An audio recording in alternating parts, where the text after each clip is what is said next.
തമിഴ്നടൻ വിജയ് തൻ്റെ കരിയറിൻ്റെ ഏറ്റവും ഇമ്പോർട്ടൻ്റ് ആയിട്ടുള്ള ഒരു ഫേസിൽ, കരിയർ ടോപ്പ് പീക്ക് എന്ന് വേണമെങ്കിൽ പറയാവുന്ന ഒരു ഫേസിൽ വെച്ചിട്ട് ഒരു ഇൻ്റർവെൽ എടുക്കാൻ വേണ്ടി പോവുകയാണ്. എന്തിനാണെന്നല്ലേ, അദ്ദേഹത്തിൻ്റെ രാഷ്ട്രീയ എൻട്രിക്ക് വേണ്ടിയാണ് ഒരു ഇൻ്റർവെൽ എടുക്കുന്നത്. തമിഴക മുന്നേറ്റ കഴകം എന്നായിരിക്കും ആ ഒരു പാർട്ടിയുടെ പേരെന്ന് പറയപ്പെടുന്നു. ഫെബ്രുവരി 4-ാം തീയതി അതിൻ്റെ ഒരു ഒഫീഷ്യൽ അനൗൺസ്മെൻറ്റ് ഉണ്ടാകുമെന്നും പ്രതീക്ഷിക്കുന്നു.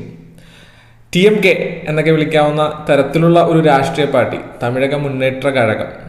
എനിവേ, പേരൊക്കെ എന്തായാലും കൊള്ളാം.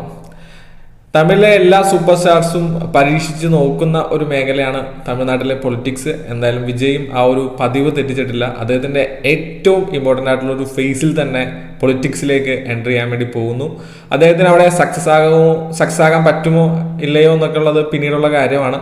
പക്ഷേ ഒരു സിനിമ പ്രേമി എന്ന നിലയിൽ വിജയുടെ ഈ ഒരു രാഷ്ട്രീയ പ്രവേശനം നിരാശാജനകമാണ്. അദ്ദേഹത്തിൻ്റെ ഇൻ്റർവെല്ലും നിരാശാജനകമാണ്.